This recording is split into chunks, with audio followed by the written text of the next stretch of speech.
if we can impact 130 people's lives, say it's even 100 people's lives in a positive manner, and if they are now in a better state of mind, a better physical state, if they are feeling more confident about who they are as human beings, their family life, their home life is going to be improved. If their family lives are better, then when they go into the office, they're going to perform better. They're going to do better. If we can continue that kind of an effort, that kind of a pattern, and if that pattern can spread out even just to the confines of our city, then we're hoping that will be enough to start to make changes in the world. So we're not going to solve world hunger. We're not going to make everybody all of a sudden, nations stop warring and things like that. But man, I'm not even interested in that. I'm just interested in helping out, Susie over here lose 10 pounds and become more confident with her physical capabilities. For me personally, also. I'm like, no. You're a saint. The Doing the Work podcast is brought to you by some amazing sponsors who we're very grateful for that allow us to do this amazing podcast that brings you information that helps you to be more connected and be more healthy and helps you grow in your life. The Doing the Work podcast is all about optimal health, community, and personal growth. And here in Bastrop, there's really not a better example of that than Tracy's Drive-In Grocery. The store's been around since 1946. It's got an amazing history. Everyone in the community loves this store. It's a hub of health and connection, and really just still continuing to grow and do better things.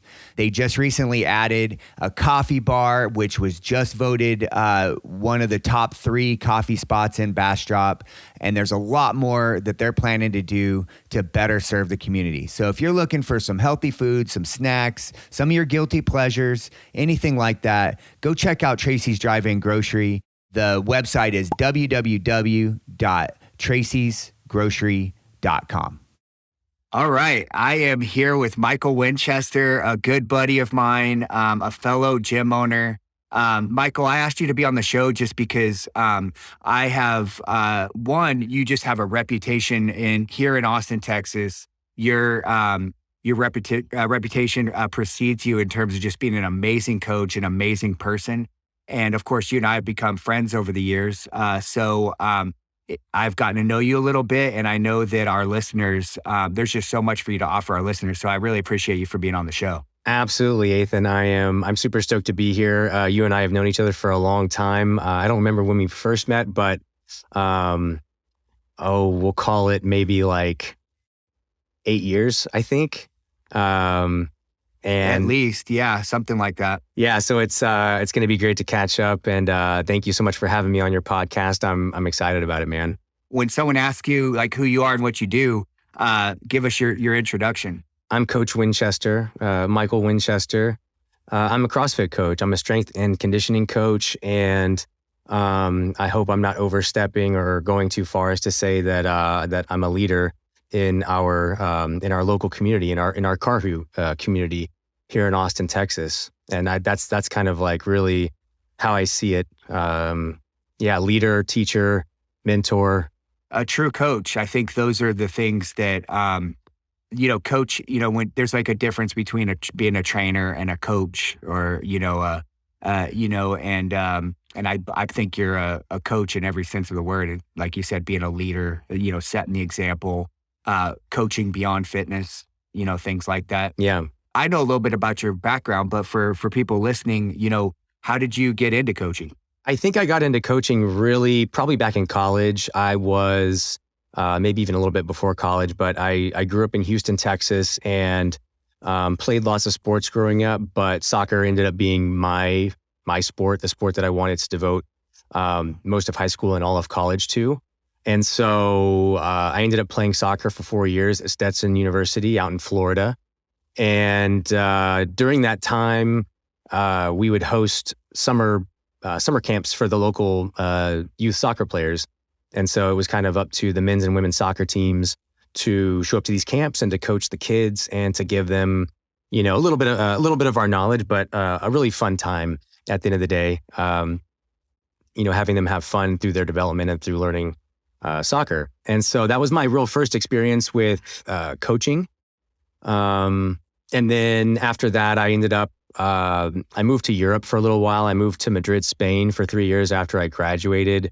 And I was a teacher at an elementary school in Madrid, Spain. And so that was kind of like my second exposure to teaching, right? Which coaching and teaching are essentially the same thing, at least in my mind. So I spent 3 years teaching elementary school kids English. And then I moved back to Austin in 2008. And I started, I did a couple odd jobs. I substitute taught here in AISD, Austin ISD.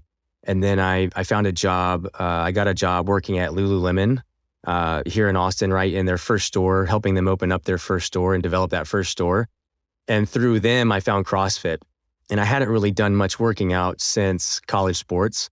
And man, just like I think that we all, to a greater or lesser extent, have a similar like origin story with CrossFit. Like, person shows up, person tries a CrossFit workout, person becomes humbled by said CrossFit workout. And then, they either never try it again and stay as far away from it as they can, or they fall in love with it and take it on and start to dive into that world. And mine was the latter, where I absolutely loved it. It was new and different and challenging and, again, humbling. And so I knew pretty quickly within the first 6 months of doing CrossFit that I wanted to coach it. I wanted to teach it. I wanted to share it with other people. And so that was kind of how I got into CrossFit. And then, it's been a hell of a ride ever since.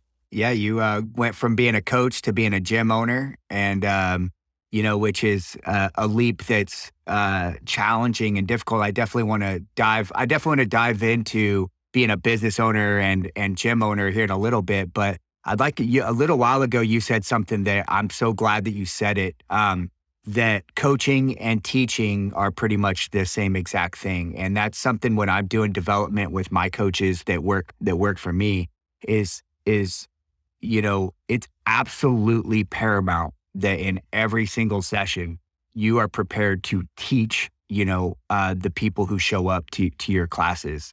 It's not hard to stand up there, read the whiteboard, and then, just hit the timer and let it go. Any monkey can do that, but it takes a real care, and a real level of competency to actually teach people something that maybe they don't know, or that they do know and are trying to do a little better. Tell me a little bit more about your coaching philosophy and like how teaching plays into that. With coaching and with teaching, and for the sake of this conversation, we'll just call it coaching. Although I think, at this point we've established that we both kind of agree that coaching and teaching are the same things.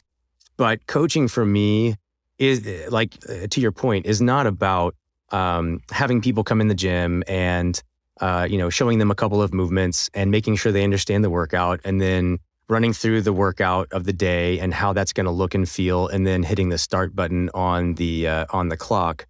I think that to be even a good coach or a competent, mediocre coach, that you have to have a care. You used the word care, and I agree with that. I think that there's a care and an interest in the person beyond what you're doing in the gym, right? What we are trying to do, what I try to do as a coach, is I want to develop human beings. And so I think back to all of the great teachers and all of the great coaches that I had at all points in my life. My parents were great teachers, and I had some really good school teachers that I remember fondly that did a really, really good job of delivering information, but also about getting deeper, getting beyond the information, and how the information was how I was going to be able to take that information and take what they were teaching me and use it outside of the classroom and outside of the school. Similarly, some of my best coaches, track and field coaches, soccer coaches, were people that were inspiring. They weren't just getting us to perform on the field or on the track.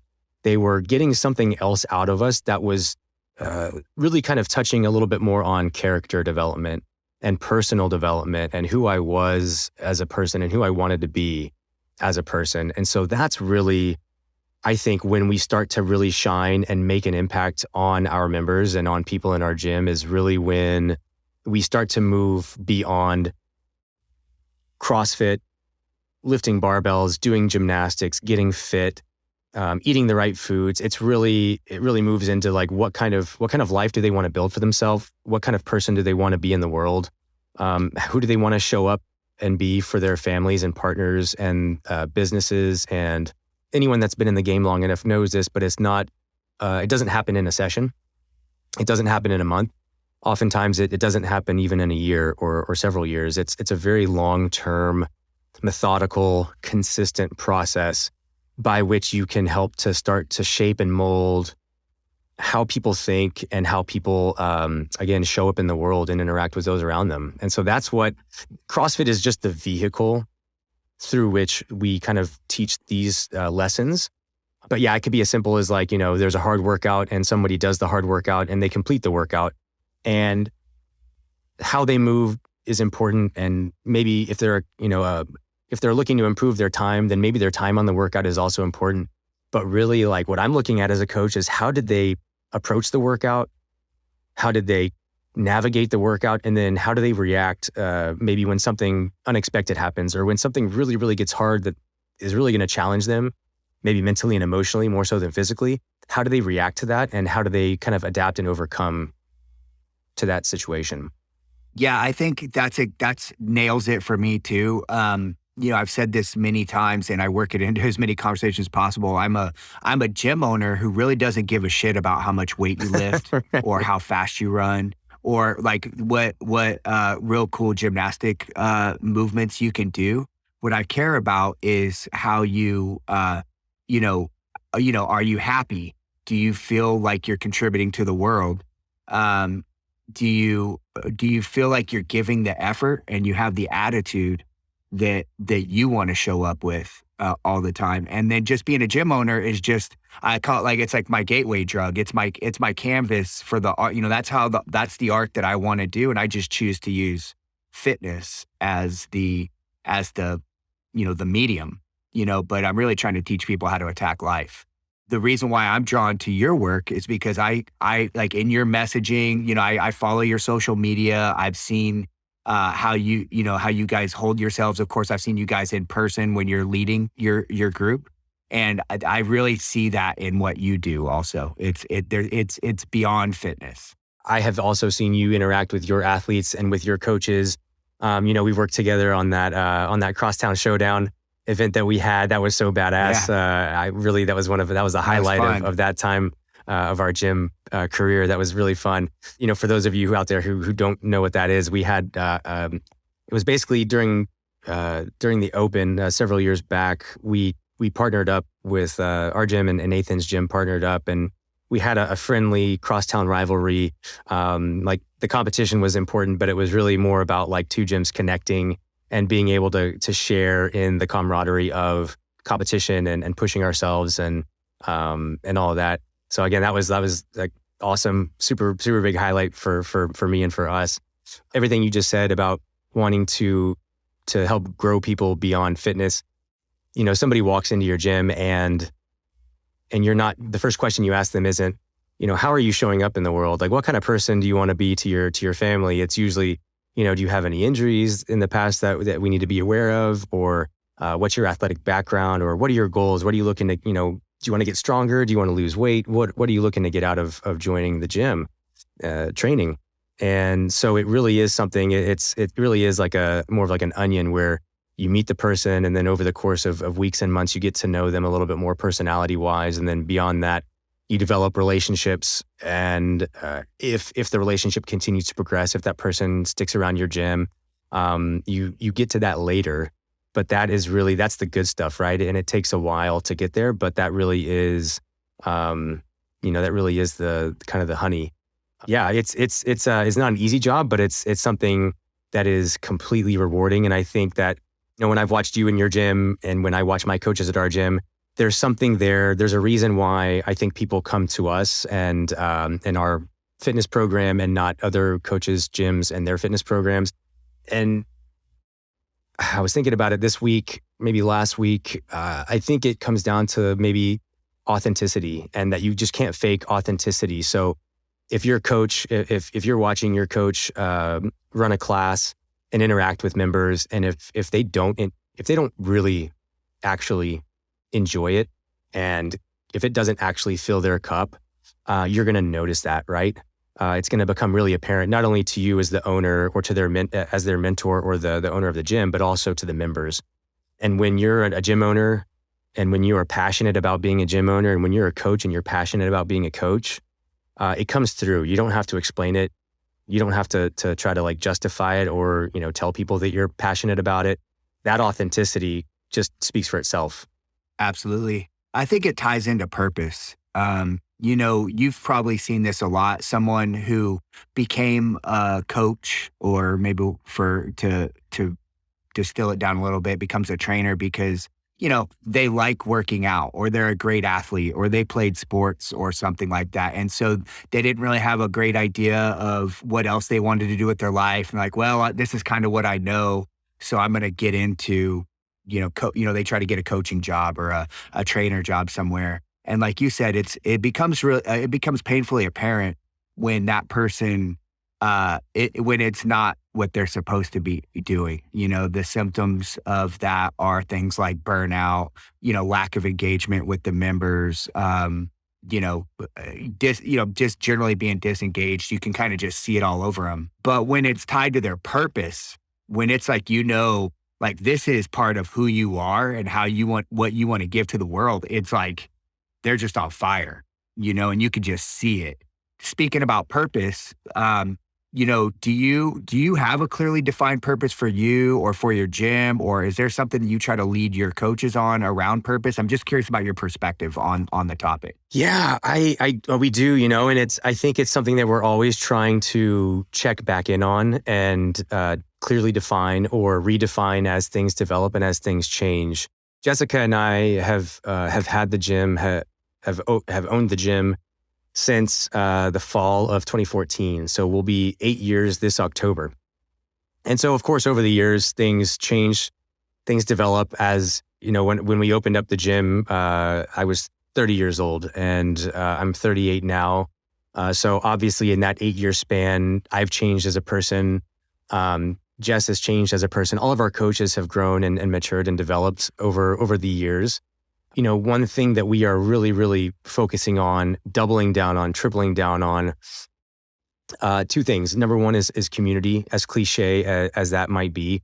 But number two, and this kind of tie, and this could be this. We could go a couple different directions from here, but the past couple of years have shown us a lot of things about maybe the fragility of like preconceived notions, like things were a certain way. And then things shift. And in light of that, you need to shift as well. There has to be some kind of a pivot, some kind of growth that needs to come out of that. And so I think that beyond community, we are hyper-focused on impacting the world. And that's really general and pretty vague, right, as a statement. But it comes down to the question of how can we impact the world? What can we do to contribute to the betterment of the world? I think at the end of the day, that's what you're talking about with purpose. Some people's purpose is really big, right? They're building spaceships and they're developing new ways to travel, new goals for humankind, like on a very large scale. Their actions are felt immediately all around the world, for better or for worse. You have world leaders, you have big giant corporations and things like that. And so I'm not interested in being that or doing that. But what we are interested in being and doing is impacting the world by acting locally, right? So how can I, maybe it's like the ripple effect, right? So at Karhu, we want to make every single person that comes through our doors, we want to make their day better. We just want them to leave with a smile on their face, feeling like they have accomplished something in their day. And if we can do that every day to every person that comes through our doors, even if we miss some here and there, but if we can impact, so right now we're at about 130 members. If we can impact 130 people's lives, say it's even 100 people's lives in a positive manner, if they then go back to their families, and if they are now in a better state of mind, a better physical state, if they are feeling more confident about who they are as human beings, their family life, their home life is going to be improved. If their family lives are better, then when they go into the office, or when they get to their job, their career, their passion, whatever that might be, they're going to perform better. They're going to do better. And if we can continue that kind of an effort, that kind of a pattern, and if that pattern can spread out even to just Austin, right? Even just to the confines of our city, then we're hoping that will be enough to start to make changes in the world. So yeah, we're not going to implement anything that's going to impact the world. We're not going to solve world hunger. We're not going to make everybody all of a sudden, nations stop warring and things like that. But man, I'm not even interested in that. I'm just interested in helping out, Susie over here lose 10 pounds and become more confident with her physical capabilities. Yeah, I mean, it's you can't undervalue, you can't discount the power of what and it's you can't measure it. But when someone is just a little bit closer to their full potential, like you said, they're a little fitter, they've got a little bit of a better attitude, they've been hanging around with people who have positive mental mindsets, you just can't measure, again, because that person goes and has a conversation with their kid, or they go have a conversation with their coworker or something. And if, all these micro decisions that we make each day can vastly, it's that whole ripple effect. If I have a shitty attitude and have a shitty conversation with somebody today, then that impact, and that person goes and has a conversation with someone else. And, so I'm 100% with you, is that what I'm trying to do is just create a strong base of wellness and health in a broadest sense, so that person can navigate their day-to-day life, making the better choices, having the better interaction, having the more, doing the more difficult things that needed to be done. And they feel like they're capable of doing that. Yeah. I mean, for a lot of people, their 1 hour in our gym several times a week is the hardest physical thing that they do, right? They're not doing hard manual physical labor. Chances are they don't pick up anything over 100 pounds in their normal daily life. And so for them, if they come in and, they're taking on these tasks, these challenges that they won't encounter anywhere else in life, most likely. And it's new to them and it's scary. But you know what? It's a safe environment in that sense. It's a controlled environment to some extent. And so if they can start to overcome those little things in the gym, they find out that, man, work just became, my 8-hour workday just became a whole lot easier because I did something this morning that I didn't even know I was capable of. So if I can do that, this stack of papers at the office isn't that hard to get through. I just got to put my head down and go to work, Yeah, how you do anything is how you do everything. Yeah. What's your perspective on optimal health? So, there's elite fitness, which I know you're very familiar with. You've coached a lot of elite athletes, and one of my first memories of you, this is just a sidebar, but one of my first memories of you before I ever actually knew you was watching you on the competition, on the court of competition, competing in CrossFit. And I remember watching you and being impressed with you on a team. And so you understand what that takes as an individual. Yeah. You've coached a lot of other people with that. But what I'm interested in is optimal health, helping human beings to become optimized. Mm-hmm. And I'm curious if you have a perspective or thought about that. Yeah, I mean, optimal health that's kind of oh man, that's kind of a tricky one, because you could ask, and I've been listening to a lot of other podcasts recently, and there's been a lot of fitness, what I would call, experts or influencers, people that I really look up to and really respect in that realm. And they all seem to have slightly different or very different meanings or definitions or interpretations of what it would mean to be optimally healthy.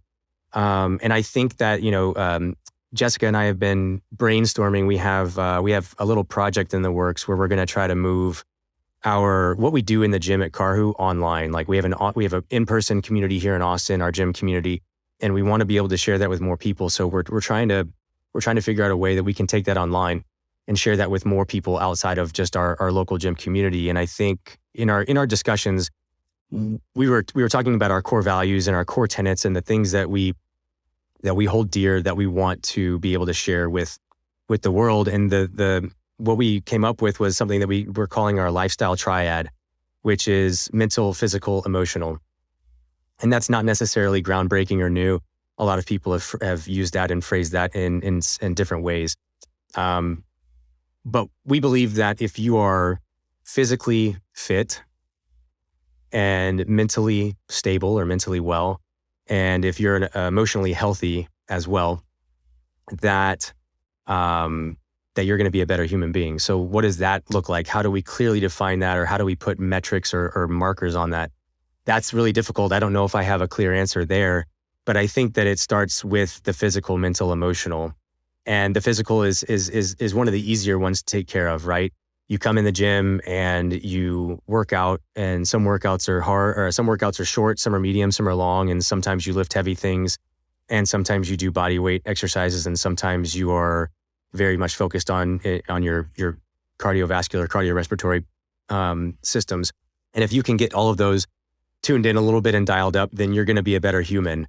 Mentally, you have to be able to deal with stress. You have to be able to deal with, because we're never going to be able to eliminate stress. And I think that that's something that a lot of people try to do, is they try to eliminate stress from their lives. So everything that stresses them out, they cut it out, or they unfollow the person that has annoyed them, triggered them on a social media platform, and they stop doing the things that are just mentally exhausting. And so, and then that's good to an extent, right? You don't want to always be doing things that you don't enjoy or that are mentally draining without any kind of redeeming value or purpose behind them. But we think that we're trying to make more resilient human beings by being able to manage stress and take that and use it purposefully towards your end goal, towards your end state. And then emotionally, right? So being able to deal with hardship, the passing of a loved one, rocky relationships, emotional issues that come up within friendships, right, from time to time. So I think to be an optimized human being is one that has a thriving mental, physical, and emotional kind of triad or trifecta. Yeah, I love that. And I I think a sign of a young or emerging leader or coach or something like that are people who try to create new sexy things, or try to go into these really advanced advanced movements or advanced theories. But I think the most elite people in the world master the basics. They're just really good. They're uncommonly good at doing common things. And what you're talking about, these are things that obviously these are baseline. We're talking Maslow's hierarchy of needs, baseline stuff that we've got to nail. You've got to nail down before you're going to try and do anything bigger or more advanced than that. And so I love that that's something that you guys are trying to help your people. It sounds like hopefully your new growing online community, but also the people that you're working with in person. I'm curious about you mentioned earlier on about you guys have you said gym values, or you guys have values of your organization or something like that. Are those all real clearly defined for you guys and something you guys talk about often? Or is that something you guys are still working on also? No, we defined them. We defined them when we opened the gym in 2014. We wrote them down. It's not something we've been meaning to get them kind of up on our wall so that they would be visible to the gym. And they've morphed a little bit. I don't really like that word. We think that this other word would kind of encapsulate that and other things. So they've definitely changed. We share them internally with our members, not frequently, but frequently enough. We send out a monthly newsletter at the beginning of every month, and in each newsletter is kind of got a different tilt toward to it.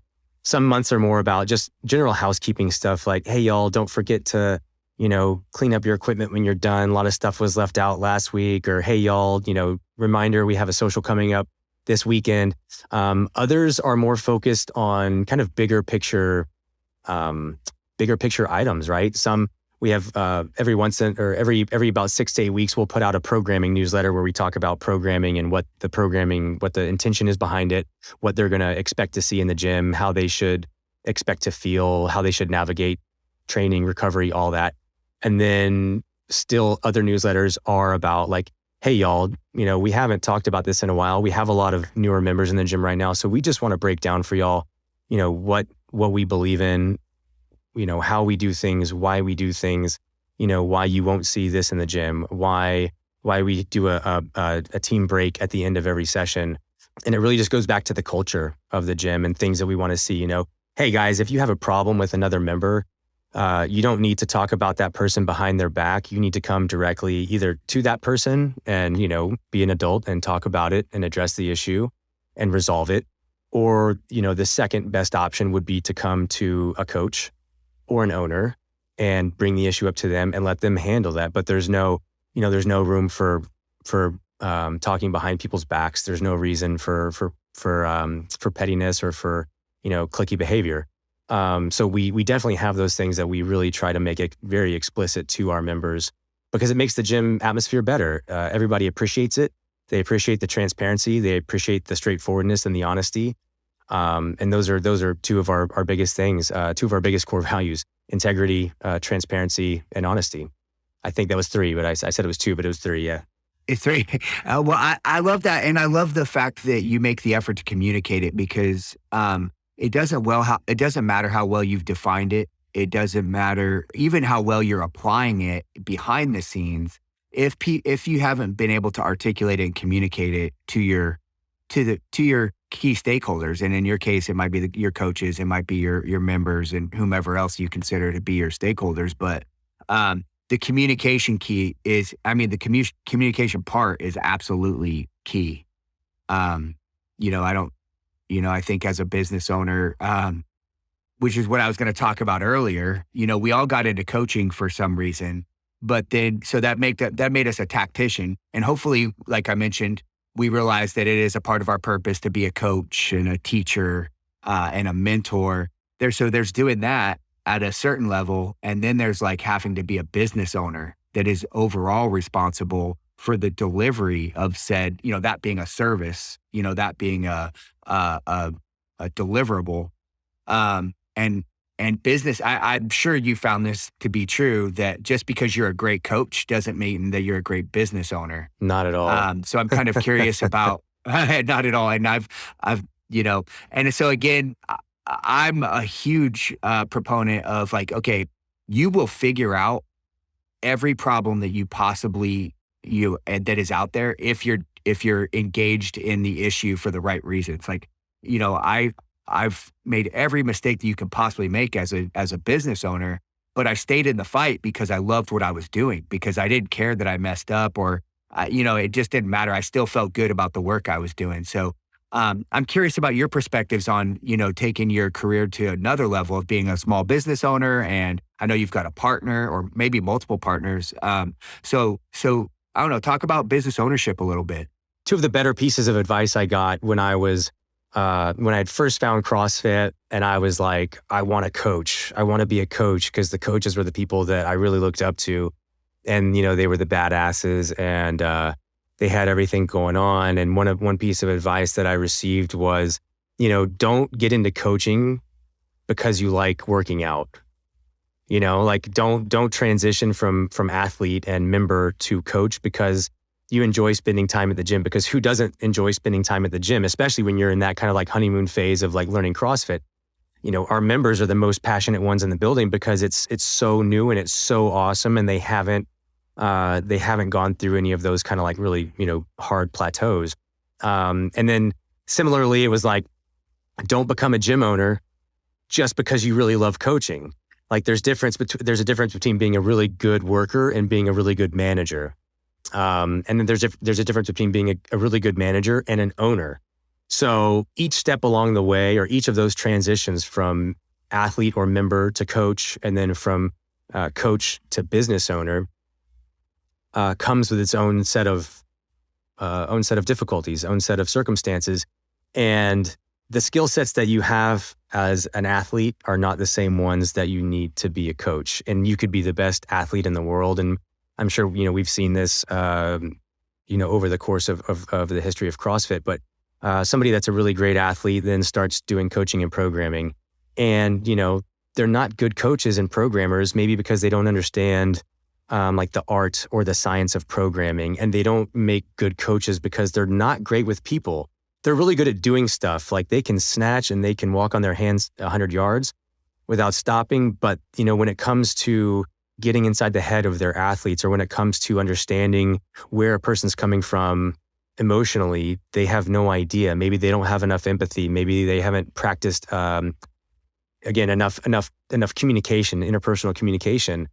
So they just it doesn't pan out. So personally, my journey from athlete to coach was, I feel like it was a great one because I really, again, I enjoyed coaching, and I do enjoy coaching. It's still one of my favorite things to do. And I enjoy hanging out with people. I enjoy working with people. I enjoy developing people. All of our coaches do. And I think, again, maybe that's one of the reasons why I think we have a special place in Karhu. From coach to gym owner was a whole different thing because, again, I had coaching experience in the past, even though it wasn't coaching CrossFit. But moving from coach into starting a business, opening up a business that is, almost entirely dependent upon myself and the other people that started the gym with me, was a whole different thing. And so I feel like I've made every mistake under the sun that I could have possibly made. But that's not true because I know I'll still make more mistakes, this week and next month and next year. So I'm ready for that. But like we tell our athletes, it's not about making mistakes, because everybody's if you're doing life correctly, then you are going to make mistakes. It's really about how you can learn from those mistakes and not repeat them in the future, or improve upon your person, yourself, so that you can maybe do better the next time. So, everything from, I'd never owned a business before. I had never started a gym before. I had never had to deal with contractors, contracts. I had never had to manage people or manage coaches in the way that I was when we started the gym, and even up to this day. And that's a different thing too, right? Because when you start something with a group of friends or with people that are your peers, we'll say, it's really hard to make that transition from friend and peer to like, okay, now I'm the boss and you're the employee, or now like I own the gym and you're a person that works at the gym. That's a really tricky thing to navigate. And I think one of the biggest things that I had to deal with was my own ego and my own, my own like kind of sense of self and maybe sense of purpose. I think that at times it was maybe not misguided, but maybe misinformed. I thought I was doing the right things because of X, Y, and Z, but really, now that I'm a little bit older and I have a little bit more experience and 2020 hindsight vision, I look back on some of the things I did and some of the ways that I was, and I was like, man, what a dick, what an idiot, and I think, again, that's not, I can criticize myself, but I think that that's part of growth.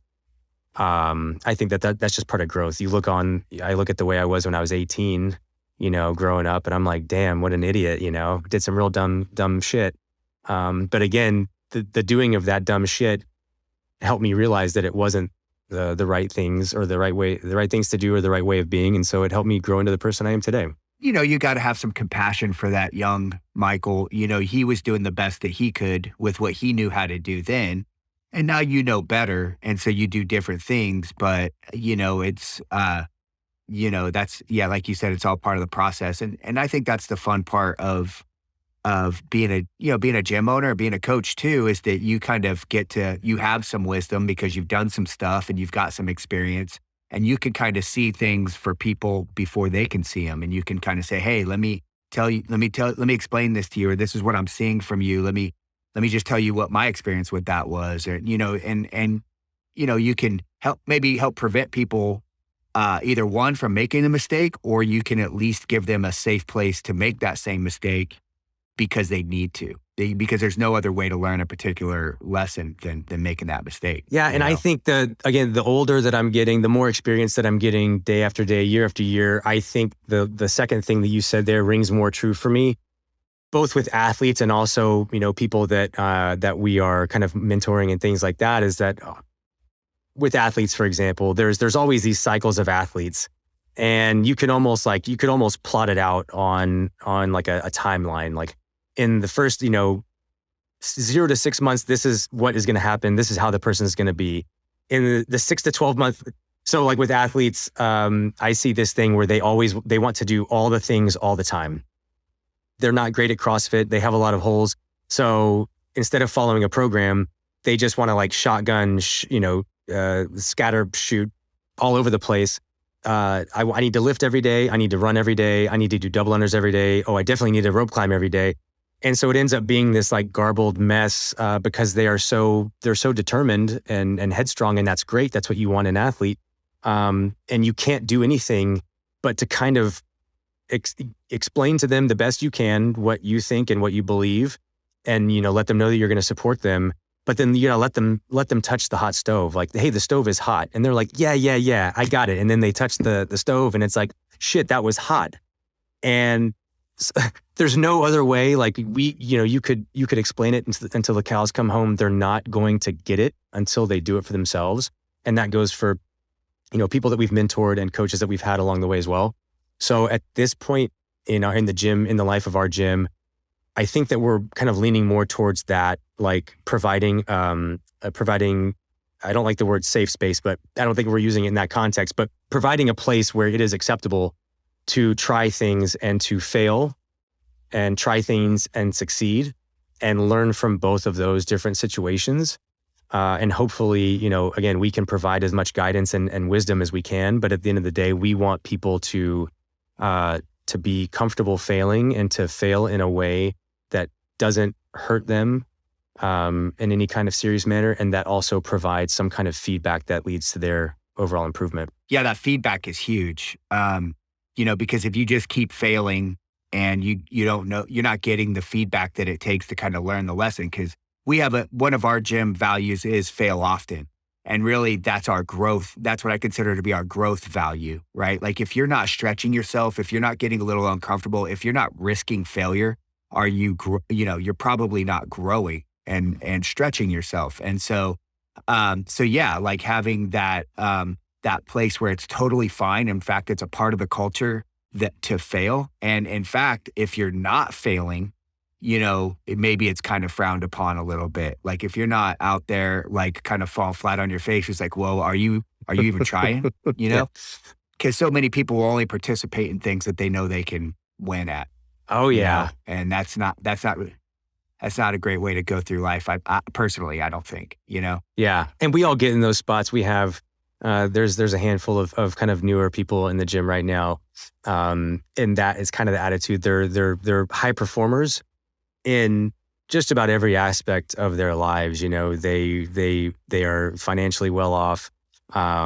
They have high, powerful positions in their industries, in their careers.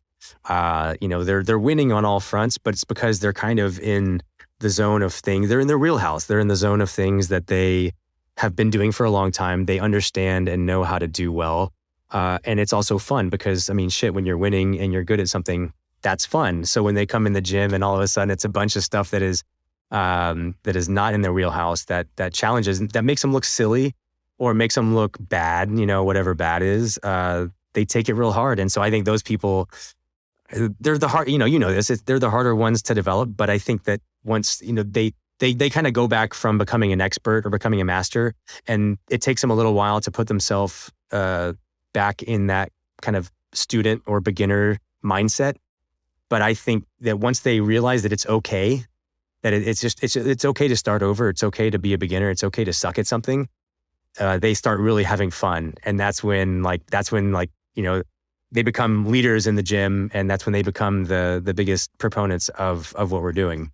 Yeah, you said something along the lines of like being the master. And I think what keeps would allow someone to continuously be the master and not get kind of, is allowing yourself as much as possible to force yourself to be the novice, to force yourself to be the student, to put, so that you can continuously master things and understand, even if, like, for example, if I'm a financial advisor and that's what I make all my money doing, maybe I'm the master at that, but going over and doing something like Brazilian Jiu-Jitsu or CrossFit or something like that, where I'm a complete novice, gives me perspectives and learnings and ways to integrate into still being that financial advisor and honing and mastering my craft there.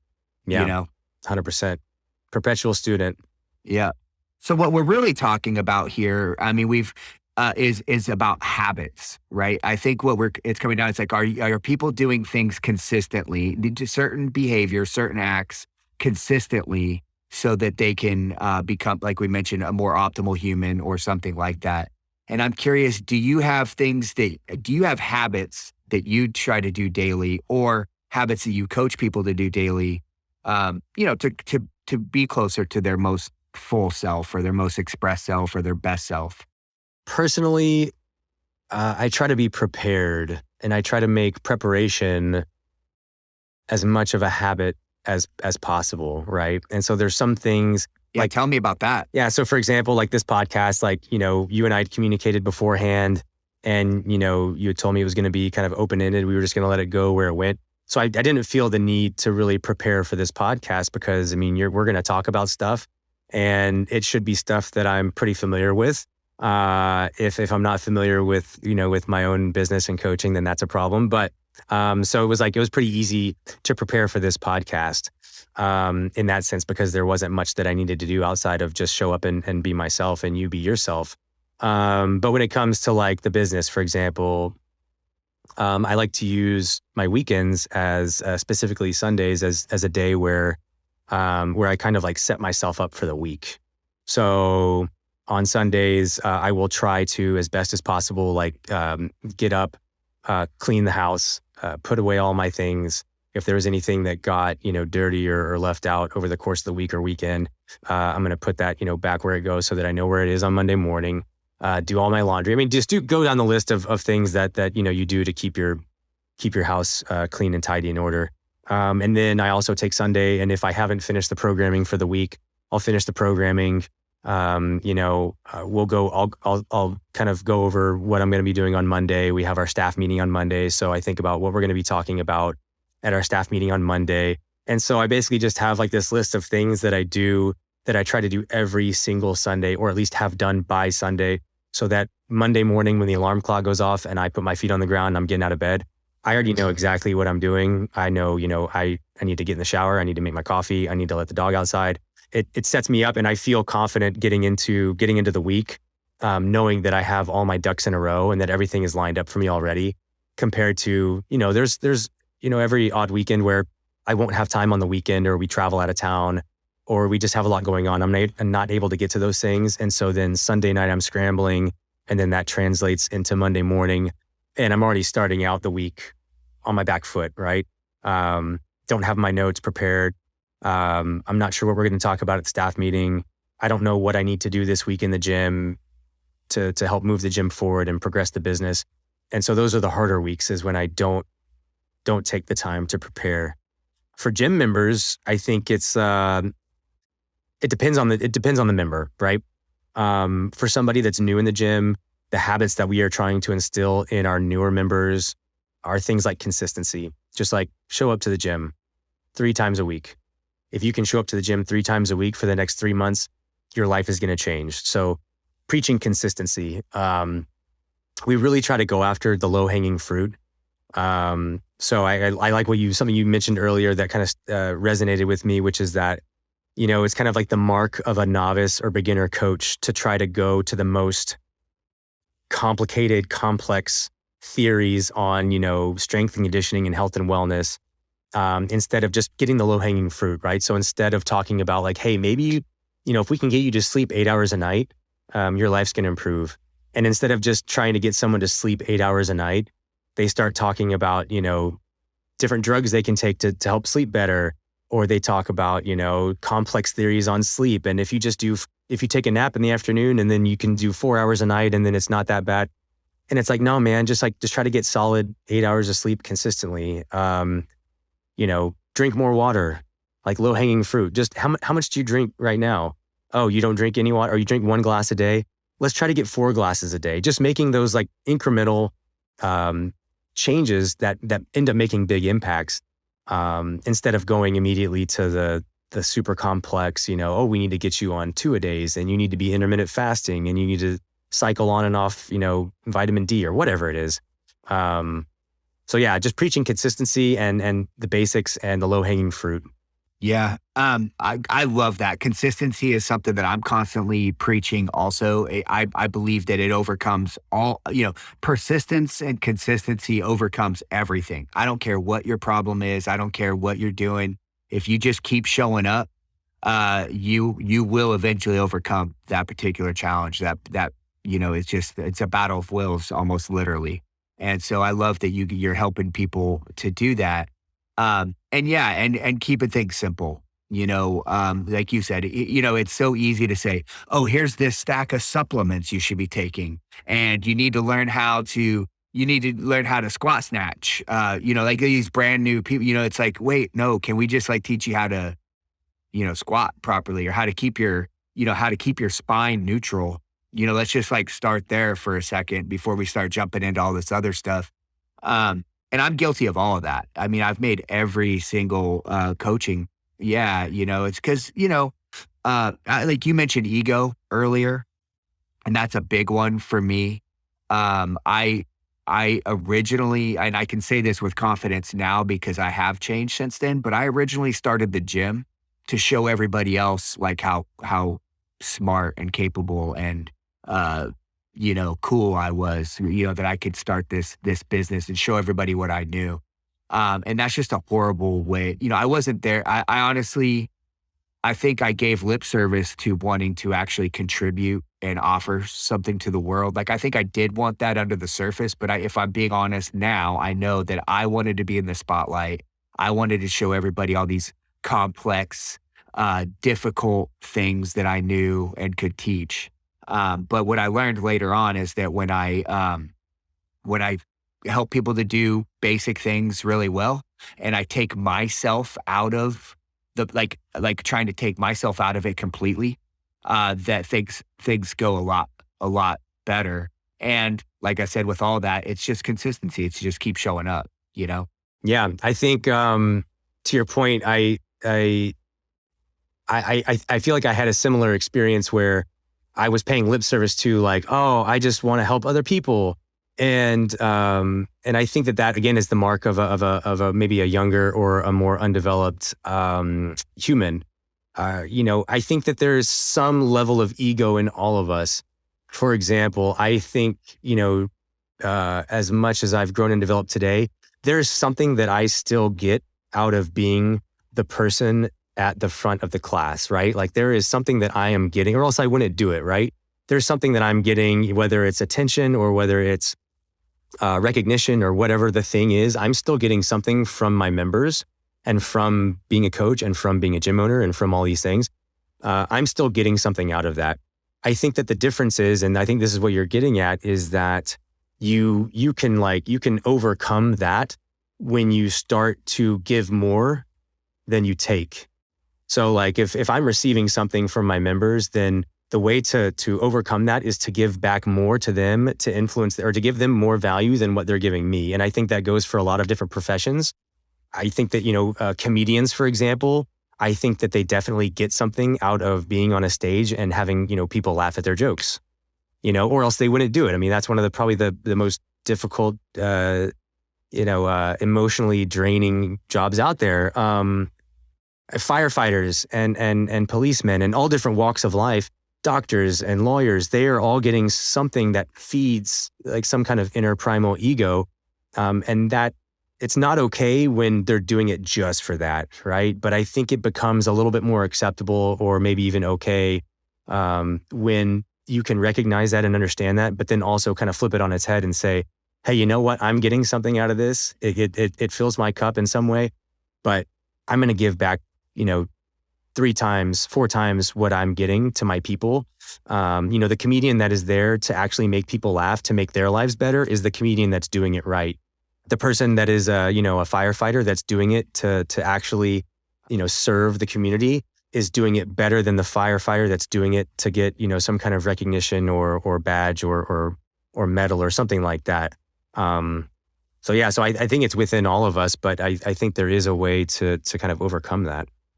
Yeah, I think so. And the problem is that it's hard to tell from. Yeah, I guess you mentioned at the very very beginning of this conversation. It's plain to see when someone's not being their authentic, full self. But sometimes it's hard. Also, it's like the guy who's up there coaching in front of a class because for be ego driven, wants it to be about him or her. It's sometimes they, coach and teach the same as the other person who's doing it just to give and all that stuff. And so the only person who can really identify that is for themselves. You have to be willing to be introspective, ask yourself the hard questions and say, am I doing this for the right reason? And am I doing this to be my best, my best possible self? In contribution of something bigger than me. Yeah. And I'm big on helping people to find that thing. Like, I don't care if you're all the things, rocket scientist or brain surgeon or whatever. If you're doing that job and you hate it and you don't feel like it's a part of like who you are and what you want to be given to the world, then I know it would be hard, but you got to switch gears. You got to go find that thing that actually does make you feel like you're giving more than you're taking. Yeah. Absolutely. Okay. Well, was there anything? So you talked about preparation, and I know that to be true about you. I think how organized you guys are at your gym and with your programming is clear and apparent. Was there anything that you kind of hoped that I'd ask you about, or anything that you wanted to talk about on this show when you were thinking about it? No, like I said, I don't think I had anything specifically that I wanted to talk about. I wanted to catch up with you, see how are you doing? What do you have going on? Because I know that you had since the last time we went to Andy's bachelor party. That was years ago. What is Athan up to? Just because I want to know, and I'm sure the listeners, for those of who are not as familiar with you, what are you up to? I know that you sold one of your gyms. I know that you're out in Bastrop now. What are you up to? Yeah, I live out in Bastrop now. I still have the gym that's out here in Bastrop, which is Strive Strength and Conditioning. I no longer own Fortitude Strength Conditioning, which we didn't sell it. We actually just Gotcha. closed it down. Okay.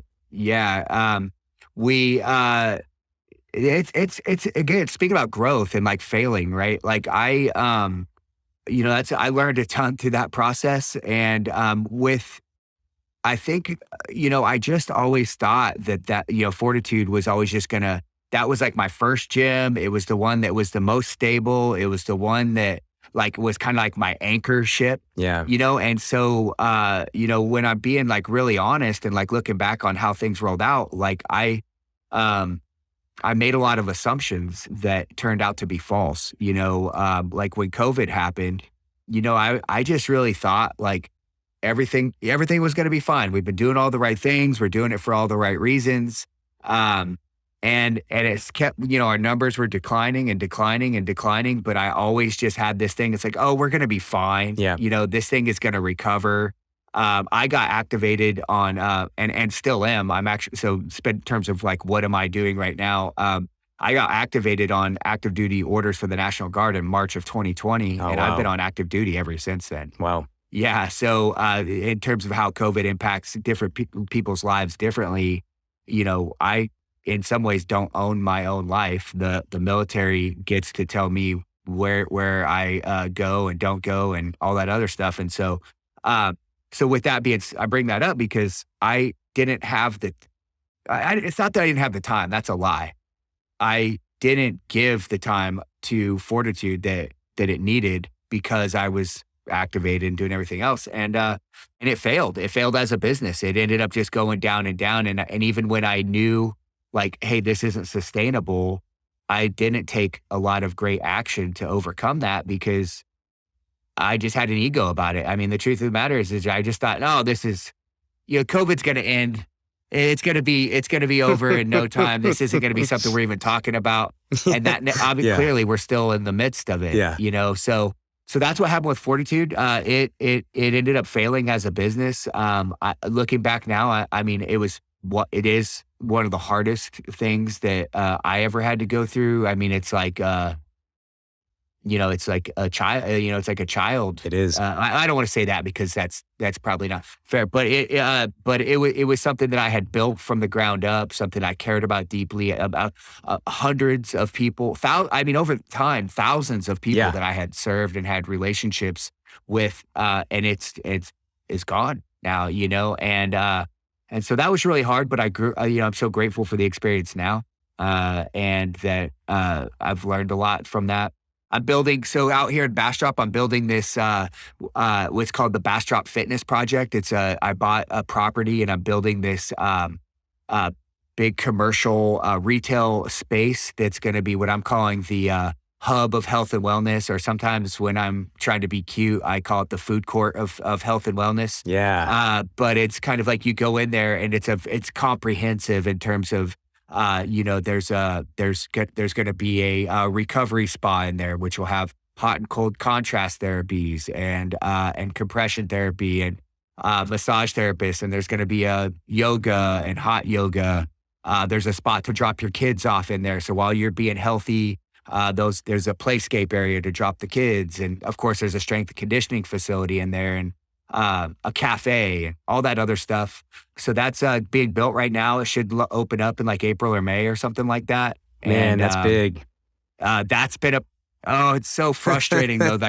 I've never built a building or developed a property or anything before. Yeah. And it's honestly been very frustrating. I've learned a ton through that also, but I think that's the 30,000-foot view of what I've got going on. Yeah. Really, Yeah, that's great. I mean, good luck with all that. I also do not have any experience developing a property or building anything like that from the ground up in terms of like physical structures. But we did have our gym renovated when we moved from our first to our second property, and we renovated the gym a little bit because we needed to move in. And that one experience right there, working with the contractors and the construction and the demolition has been enough to turn me off from it for, the foreseeable future. So I can only imagine what you're going through. Man, contractors and subcontractors. It's nuts. It's a racket. It's crazy. I mean, we've had like HVAC and plumbing guys or teams, like a business, like completely ghost us. Not show up, and I don't know how people operate like that. Let me ask you this, because this is just, have you felt like since COVID has started that the service industry, customer service, things like that has just like plummeted down? I feel like everyone, like almost every industry, the level of service and professionalism has just dropped down. And I see a correlation with COVID, but maybe I'm just making that up in my head. Is that something that you've noticed at all? No, I've definitely noticed that. And I think there's a lot of different reasons to that. I think, some are preventable or some are more workable than others. Like, for example, I think, number one, I think that businesses are running around kind of with their heads cut off like chickens, right? They don't know what direction to focus on. They don't know what to focus on. They don't, the infamous supply chain issues, that seems to be the excuse for everything that's going on right now is like supply chain. So a lot of that's unavoidable. I think that there's a shortage of labor for, again, lots of different reasons. So I think, everything from airlines. I mean, Sarah and I were supposed to go to her cousin's wedding last week in Las Vegas, and we weren't able to because, first there was the ice storm that came through middle of the week, and then one of our flights got canceled because of that. And then so we were going to go the next day, And when we got to the airport, they delayed our flight by 2 hours because the plane was ready to go, but they were missing 2 flight attendants. We needed 5 to fly, and they only had 3. And so they waited and waited and waited, and they couldn't get a hold of 2 available flight attendants, so they canceled the flight again. So it was like, well, not anything that we can do as customers except for, complain or, not fly again with them. But so I think that there's some employment issues. I think that there are supply chain issues. I think that all of that contributes to kind of a diminished customer experience. One of our favorite restaurants we went to last night here in Austin, they used to have a really nice brunch on Sunday that we would go to regularly. And we asked them, why they hadn't brought it back yet. And the guy basically told us, we don't have enough food to feed anyone. We're running out of food tonight as you're sitting here at your table. We're running out of food. We don't have the same wines on the list or beers that are coming in. So we can't, it's not that we don't want to, it's just we literally can't, we don't have enough product to give to the demand that is there. I think that's part of it. I think the other part of it is that a lot of people in the service industry are, for better or for worse, fed up with working conditions. And again, some places are better working conditions than others. Some of those gripes are, I think, justified, while others are kind of not, right? I think that, and I've talked about this with several other people, but there's one thing is to say, I'm not getting paid what I deserve. But there's another thing to say, basically hold somebody hostage. If you're a waiter at a restaurant, there's only so much that you can get paid before it's well, maybe this, if you want to bring home $1 million a year, maybe waiting tables isn't the best job for you.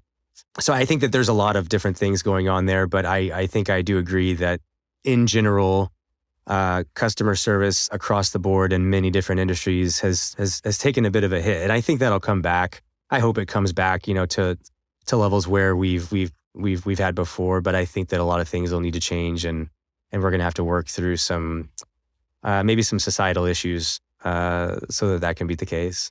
Yeah, I've said from the beginning with something like this, as disruptive as this, that a lot of great, amazing things are going to come out of it. It's going to be a growing period. It's going to be, the innovation has already come about, but probably even more so. So I'm kind of curious to see what the next 5 years, or, I'll be studying, what this time has produced for the future. Yeah. I guess, I think the customer service thing is just a growing pain that we're going through right now. But yeah, I agree. Awesome. Well, tell the listeners how they can, where they can follow you, where they can keep up with what you've got going on. Yeah. So the gym you can follow on Instagram. It's at Karhu Strength.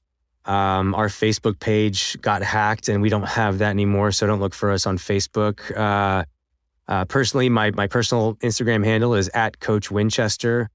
And then we have our new Instagram handle, which is going to be linked to our new online project, which is going to be Karhu Method, at Karhu Method. So there's nothing much there right now, but we'll be rolling that out in the months to come. I can't wait to see what comes out of that. I know you guys are going to create, everything you guys do is high quality. So I'm excited to see that project come to life also. Thanks a lot. Appreciate that.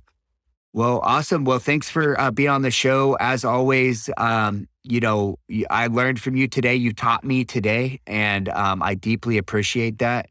And I hope that everyone listening got something out of it. And I just appreciate you for being on the show, man. Thanks, Athan. I appreciate it as well. You and I have been friends for a while now. In a lot of different ways, and I value your friendship, and I definitely look up to you as someone in the industry that is crushing it, and that I look to aspire to. So good luck with everything, and look forward to our next beer together.